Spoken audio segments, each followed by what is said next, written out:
Da Venezia, con Unioncamere Veneto e CGIA Mestre, parte il sostegno per convincere la politica che il sistema camerale non va toccato. Ben vengano le riforme che riducono gli sprechi, ma va ricordato che la Camera di Commercio è sempre stato un ente virtuoso che ha dato servizio alle imprese, formazione e lavoro, innovandosi di anno in anno, anche attraverso le società, fiore all'occhiello del sistema digitale e leader nella PEC. Il sistema delle camere di commercio, in allarme dopo il decreto del governo Renzi, pone una seria ipoteca sulla sopravvivenza degli enti camerali su base provinciale, sul piede di guerra anche le associazioni di categoria. Messe in discussione anche le partecipate, come la ZIP di Padova, uno dei consorzi più grandi d'Italia. La mia impressione è che il nostro Premier si preoccupi molto dell'agenda digitale e qualcuno gli abbia fatto capire che quel patrimonio che noi abbiamo è un patrimonio che fa gola alle grandi multinazionali, perché vi ricorderete una volta si giocava sul petrolio, oggi sul digitale. Anche Renzi avrà litigato con le Camere, ma avrà avuto e avrà potuto vedere i vantaggi che hanno portato nel loro territorio. Quindi è sospetto questo accanimento renziano sulle Camere di Commercio. Certo che oggi è partita dal basso, come dire, una grande rimonta, stimolando il Presidente nazionale Dardanello a continuare sul buon lavoro che ha fatto, perché sono convinto che i parlamentari comprenderanno, sono chiamati ad usare la propria coscienza nel chiedere se stanno ammazzando un sistema che procurerà danni infiniti a un paese già martoriato. Perché attenzione, la dico così e la dico chiudendo,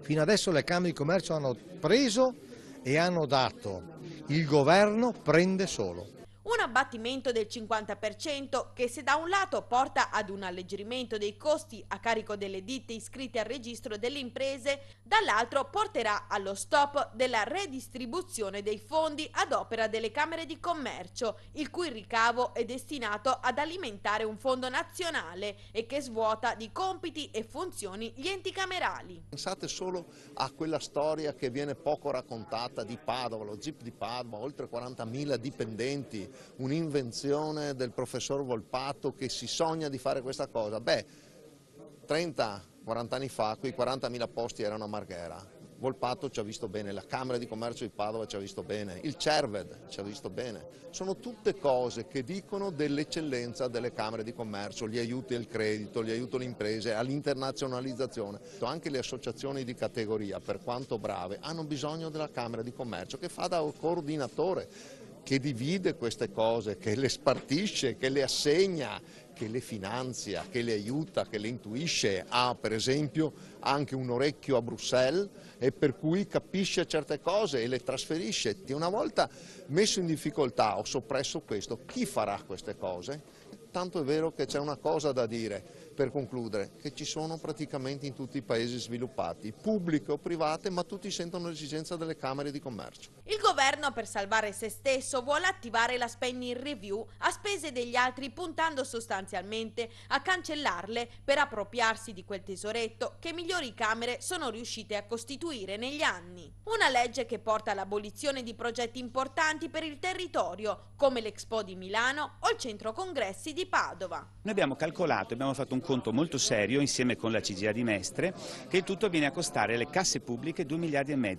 ma non tiene conto questo costo del mancato sviluppo per il territorio, perché noi non potremo più dare l'aiuto che stiamo dando per ottenere i finanziamenti europei, per andare all'estero con le imprese, per sviluppare il territorio, per creare posti di lavoro, non lo potremo più fare e quindi questo è un ulteriore costo che questa manovra di Renzi ci sta portando quindi accentramento, tutto il contrario del federalismo, della sussidiarietà che lui dice sempre che c'è, ci sta portando povertà.